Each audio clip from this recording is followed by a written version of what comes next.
Hello students, आज मैं आपके लिए नया एक कंटेंट लेके आ रहा हूँ डिटर्मिनर्स। और it's a very important and crucial content. ये आपके सिलेबस में भी है and it is a very useful for the 9th and 10th standard. दोनों के लिए है बेटा, दोनों के सिलेबस में ये कंटेंट है। So without wasting our time हम सीधा शुरू करते हैं। डिटर्मिनर्स आखिर होता क्या है बेटा? डिटर्मिनर्स ऐसे वर्ड्स होते हैं जो नाउन से पहले आते हैं और ये उसके बारे में बताते हैं कि किसके बारे में हम बात कर रहे हैं। मैं फिर से बता दूं, determiner is a word which comes before the noun and indicate to whom we are talking about. Understand? Anyhow ये तो एक डेफिनेशन था, लेकिन जरूरी क्या है? Look at there, it has 5 kinds. Look at their article, possessive, demonstrative, numeral and quantitative. Today we will just complete only 3 there, ताकि इसको अच्छे से मैं समझा सकूं और आप अच्छे से समझ सकें। ओके, तो आप में से कुछ बच्चों ने शायद पहले डिटर्मिनर्स किए हों, लेकिन आज हम क्या है शुरू करते हैं आर्टिकल से। आर्टिकल में ओनली 3 वर्ड्स आर देयर। पहले तो इन पे हम थोड़ी सी बात कर ली बेटा। ए एंड ये दोनों वर्ड एक सिंगुलर थिंग के लिए यूज किया जाएगा। हम जैसे आमतौर पे कह देते हैं आई हैव अ टॉय, मेरे पास एक खिलौना है। अगर एक खिलौना है तो उसके लिए हमने ए लगाया है। और हम एंड कहाँ पे लगाएंगे? ये भी सिंगुलर एक ही थिंग के लिए यूज किया जाता है, बट यहाँ पे बहुत ध्यान देने वाली बात है कि ये जो एंड है ये वोल्स से पहले लगाया जाता है। यहाँ पे एक बात मैं बता दूँ, ज़्यादातर बेटा ए ई आई ओ यू को बेटा वॉवल्स बोलते हैं ज़्यादातर स्कूलों में। अगर इसका प्रोनाउंसिएशन में जाए इसे वॉवल्स बोल देते हैं। ल का साउंड जो लास्ट में आता है जस्ट वॉवल, ल नहीं आता एक्चुअली, इसे वॉवल्स बोल देते हैं, पीछे हल्का सा साउंड आ जाता है। Okay, come back to the point. जब कभी भी ए ई आई ओ यू से कोई भी वर्ड आ जाए तो उससे पहले एन लगता है।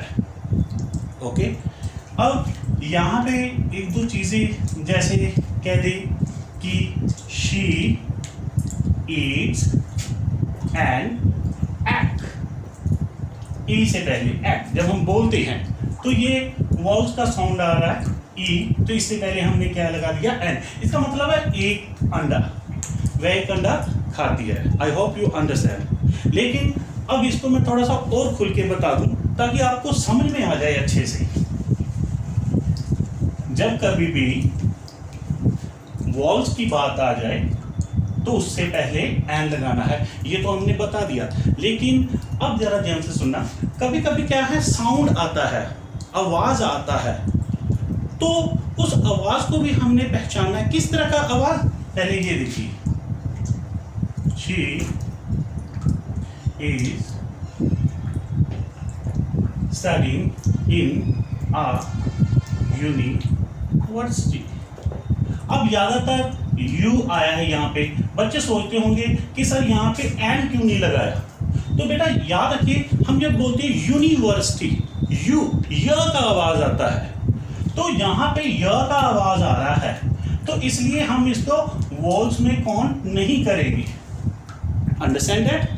यही वे बच्चे बहुत मिस्टेक्स करते हैं। इसका एक और एग्जांपल दे दूं, जैसे यू से एक और होता है, जैसे आई बॉट एन अम्ब्रेला। अब यहाँ पे जब हम अम्ब्रेला बोलते हैं आ का साउंड आता अ, तो बेटा अब यहाँ पे यू है, वॉल्स है, इसलिए हमने एन लगा लिया। लेकिन साउंड पे भी जरा ध्यान दीजिए, अम्ब्रेला अ, और यहाँ पे अगर देखा जाए तो साउंड क्या चल रहा है? य, तो इसलिए हमने क्या है ए लगा दिया। आई hope all of you understood it clear. अब इससे आगे अगर हम बढ़े तो आगे आ जाता है बेटा the.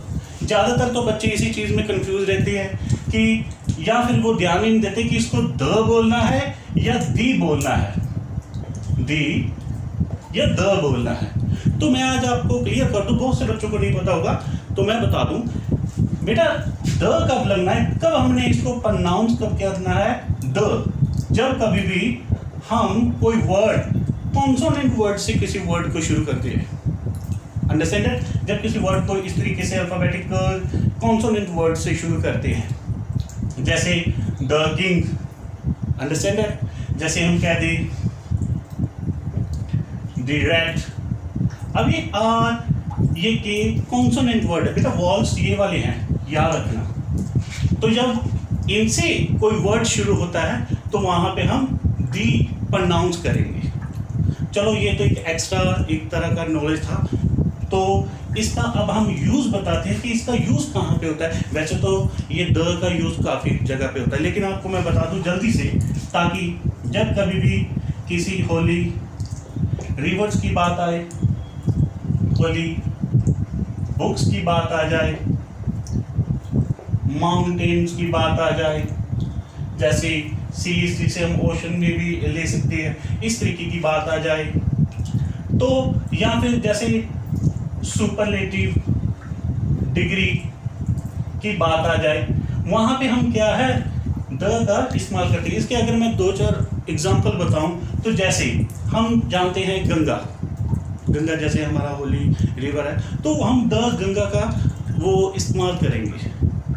The Ganga is our holy river, क्योंकि ये नदी की बात है इसलिए हमने पार्टिकुलर द का इस्तेमाल लगा दिया है।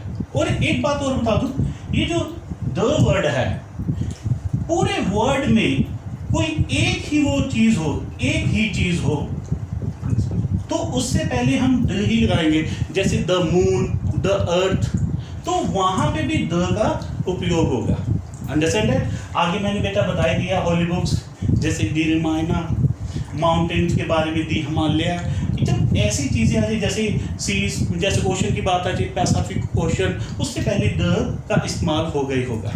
आई hope all of you understood about the articles. बेटा ये that would be sufficient for you, मैंने अच्छे से एक्सप्लेन कर दिया है।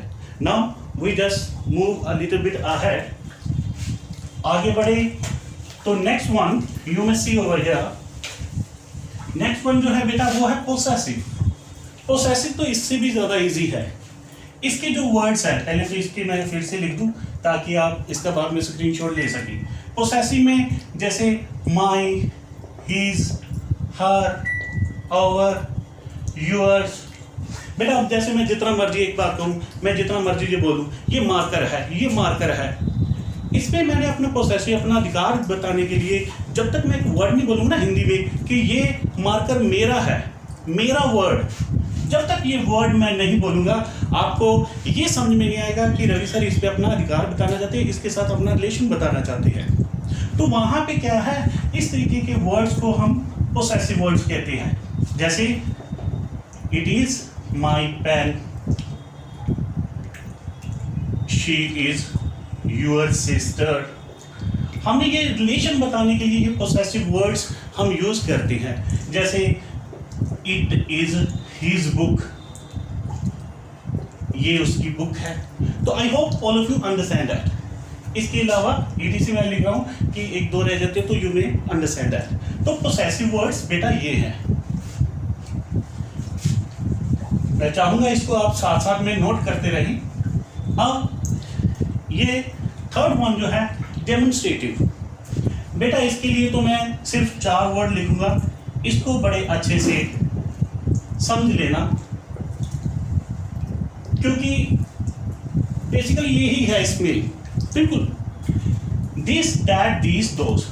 अब डेमोन्स्ट्रेटिव में है क्या बेटा, जो चीज़ों को हम, जो चीज़ें बिल्कुल पास हैं, जैसे जैसे या मैंने जिसको टच किया हुआ है उसके लिए तो हम दिस और दिस लगा देंगे, और जो चीज़ें हमारे दायरे से थोड़ा सा दूर हैं जिसको हम देख सकते हैं तो उनके लिए हम क्या है दैट और दोज लगाएंगे। फॉर एग्जांपल जैसे सपोज करो मेरे पास यहीं पे कोई बच्चा बैठा है बिल्कुल नज़दीक मेज पे, जस्ट सपोज लाइक दैट, तो मैं कहूँगा दिस इज माई स्टूडेंट। अगर वो सपोज करो कि वो कुछ दूरी पे बैठा हुआ है, 20 गज की दूरी पर बैठा हुआ है, मेरे सामने कोई मेरा दोस्त पूछ रहा है कि वो कौन है, तो मैं कहूँगा कि दैट इज माई स्टूडेंट। तो आई होप आपको पता चल गया होगा थोड़ा सा डिफरेंस का। जो चीज़ें नज़दीक है जिनको हम टच कर सकते हैं वहाँ पे हमने दिस और जो चीज़ें हमारी थोड़ा सा कह सकते हैं दायरे से बाहर है वहाँ पे हम दैट लगाएंगे। सेम केस दीस और दोस्त के साथ भी चलेगा। सपोज करो मेरे साथ रूम में बच्चे बैठे हुए हैं, मेरे स्टूडेंट बैठे हैं, तो मैं कहूँगा दीज आर माई स्टूडेंट्स। और अगर वही बच्चे सपोज करो बाहर ग्राउंड में हैं, बहुत दूर है, तो लेकिन है तो मेरे स्टूडेंट्स ही, तो अगर मेरे पास कोई शख्स खड़ा हुआ वो मुझसे पूछता कि वो कौन है, तो मैं कहूँगा those are my students, those are my students. तो बेटा इस तरीके से क्या है, I just explain only 3 kinds of the determiners. I hope all of you understood it there. मैं चाहता हूँ कि आप इसका एक स्क्रीनशॉट ले लें अगर कुछ रह जाता है तो बेटा thank you so much, thank you so much.